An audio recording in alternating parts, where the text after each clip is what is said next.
There is one rule in football that makes Americans lose their minds. Not the no hands rule, not the diving, not the 0-0 scores, the offside rule. Every single time an American watches football for the first time, the same thing happens. A player scores, the crowd goes insane. Players celebrate, jerseys come off, teammates pile on, and then a flag goes up. The referee waves the goal off, goal disallowed, offside, and the American watching asks the only logical question, what just happened? Nobody explains it well. Football fans say, he was offside. American says, what does that mean? Football fan says, he was ahead of the last defender. American says, so what? And the football fan just shrugs and says, it's the rule. That's not an explanation. That's a dismissal. So let's actually explain it. Not just what the rule is, why it exists, what problem it solves, what the game would look like without it. Because once you understand why, the rule isn't confusing anymore. It's obvious. Let's start from zero.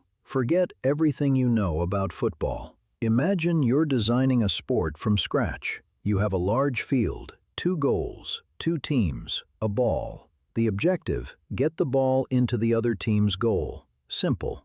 Now, you're a coach. You want to score as easily as possible. What's the easiest way? Park one of your players directly in front of the opposing goal. Right there, next to the goalkeeper. Just standing, waiting. Then kick a long pass from anywhere on the field. Your player is already there. He just taps it in. Goal. Every time. This is what the game would look like without the offside rule. Every team would park 1 or 2 players permanently by the opposing goal. The entire sport becomes who kicks the longest accurate pass. No dribbling, no tactics, no teamwork, no creativity, just long ball, tap in, repeat. Football without offside would be the most boring sport ever invented. The offside rule exists for one reason, to make that impossible. To force teams to actually build attacks, to work for goals, to earn them. Okay, so what is the rule? Let's do it in one sentence first. You cannot be closer to the opposing goal than the second to last defender when the ball is played to you.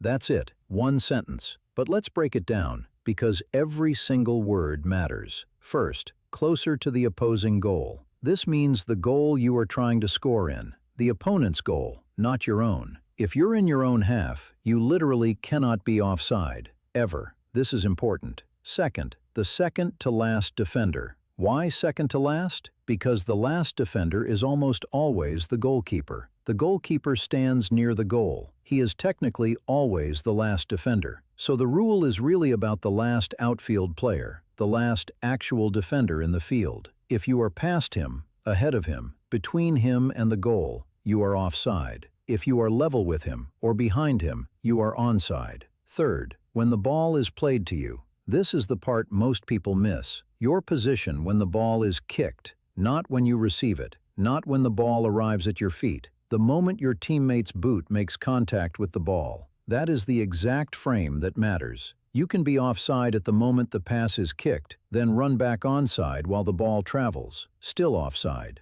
You can be onside at the moment the pass is kicked, then sprint into an offside position before you touch it, still onside. The freeze frame is everything. Now, why do Americans find this specifically confusing? Because American sports have a different relationship with space. In American football, you can line up anywhere you want behind the line of scrimmage. Receivers run routes. They split out wide. They go deep before the snap. There is no rule saying you cannot be in the end zone before the ball is thrown. In basketball, there is no offside concept at all. Players stand wherever they want. The fast break exists because someone can sprint ahead. Baseball has a version of positional rules, but not offside in this sense. American sports reward the player who is already in position. Football punishes it. That is a fundamentally different philosophy. In American sports, get there first and you have an advantage. In football, get there first and you lose the goal. This is counterintuitive to anyone raised on American sports. And here is the second reason Americans get confused. In football, you need to judge relative position between 2 people who are both moving. The attacker is running. The defender is running. The ball is being kicked. All three are moving simultaneously, and you need to freeze one specific moment in time and ask, who is where? Your brain is not built to do that while also watching a ball. This is why VAR exists now. Cameras, lines on screens, freeze frames, because even trained referees get it wrong. The human eye cannot reliably judge this in real time. So when Americans say the rule is confusing, they are not wrong. The rule is simple. Applying it in real time is incredibly hard. Now let's talk about the armpit. Yes,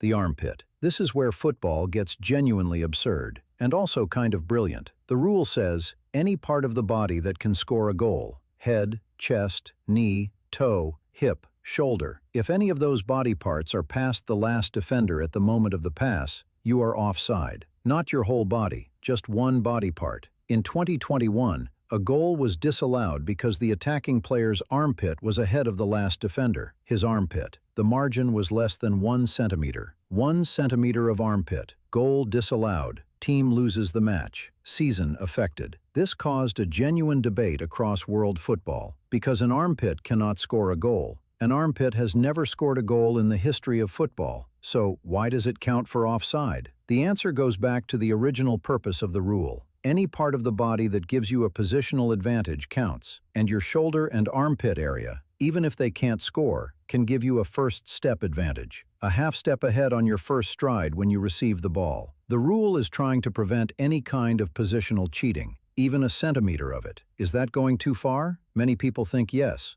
FIFA is actually reviewing this right now. But for now, your armpit can get your goal taken away. Welcome to football. Here is where it gets strategic, and this is what truly separates football from almost every other sport. Defending teams can use the offside rule as a weapon. It is called the offside trap. Here is how it works. The attacking team has a fast player, dangerous, hard to stop. Instead of chasing him, the defending team does something counterintuitive. They step forward together, deliberately, in a coordinated line. All 4 defenders move up the field at the same time. The attacking player who was onside a second ago is now behind the defensive line, but his teammate already kicked the ball. He runs onto it. He is offside. Goal disallowed. Attack destroyed. The trap is legal. It is tactical genius, and it is incredibly risky, because if the timing is even slightly off, if one defender steps forward a half second late, the attacking player is onside, and now he is behind the entire defense, one-on-one with the goalkeeper. Almost certainly a goal. The offside trap is football's version of a bluff. You are using the rule itself as a defensive tool. You are betting that your coordination is perfect, and if you are wrong, you pay the ultimate price. This is why football coaches are not just watching the ball. They are watching defensive lines, timing, coordination between 4 humans moving simultaneously. It is chess, moving at full speed for 90 minutes. Now,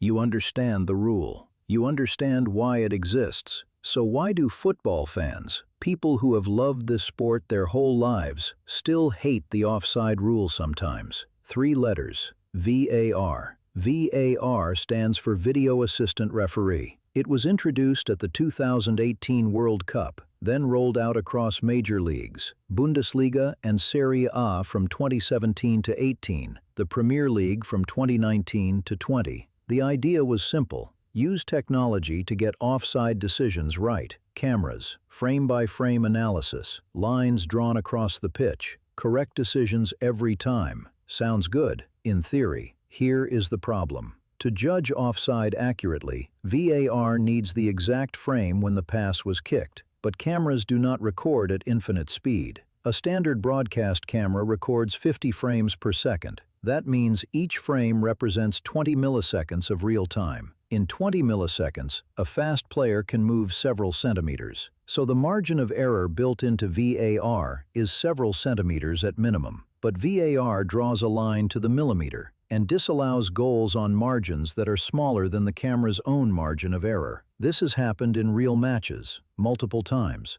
A goal disallowed, offside by 2 millimeters, on a camera that cannot accurately measure 2 millimeters. The technology created more debate, not less. And there is something else. Before VAR, a goal was a moment. Player scores, crowd erupts, pure emotion, pure joy. With VAR, players score and then stop celebrating. They point at their earpiece. They wait. sometimes for 3 minutes. Sometimes the goal stands, sometimes it is taken away. The most emotional moment in sports is now a waiting room experience. This is why football fans who understand the offside rule perfectly still complain about it. Not because the rule is wrong, because the technology turned a human judgment into a machine judgment. And the machine is not as precise as it pretends to be. Let's talk about 2 offside moments that changed football history. First, 1966 World Cup Final, England versus West Germany. England leads 3-2 in extra time. Jeff Hurst shoots. The ball hits the crossbar and bounces down. Did it cross the line? The linesman, Azerbaijani Tofik Baramov, representing the Soviet Union, says, yes. Goal given. England wins the World Cup. To this day, no technology has confirmed whether the ball fully crossed the line. England's only World Cup. Still controversial. 60 years later. Second, 2005 Champions League. Liverpool versus AC Milan. The greatest comeback in football history. Liverpool down 3-0 at halftime. They score 3 goals in 6 minutes in the second half. 3-3. Penalties. Liverpool win. In that second half, multiple Liverpool attacks were checked for offside. Every single one given onside. Every single goal stood. This is the other side of offside. When it goes your way, you do not think about the rule at all. You just celebrate. Offside is only controversial when it goes against you. And that is true of every rule in every sport. Okay, let's end with the simplest possible explanation. The one you can use next time someone asks you. Imagine a game of tag, but with one rule. You cannot be behind the last person before you get the ball. If you are already past the last person when someone throws to you, you are cheating. You have to time your run so you are not past them until after the ball is kicked. That is offside. You are not penalized for being fast. You are penalized for timing your run to gain an unfair advantage. The rule is not punishing speed, it is punishing position. And that one distinction is what most Americans miss. In American football, being in position before the snap is fine. In football, being in position before the pass is the violation. 2 sports. 2 completely opposite philosophies about timing. Neither is wrong, they are just different. So next time you watch a goal get disallowed for offside, you will know exactly what happened. Not just what the rule says, but why the rule exists. Without it, football is not football. It is a long ball lottery. With it, football is the most tactically complex team sport on earth. One rule, 160 years of arguments. That's football. Every American who understands offside is one less person ruining the game for everyone else. Subscribe. Do it for the group chat.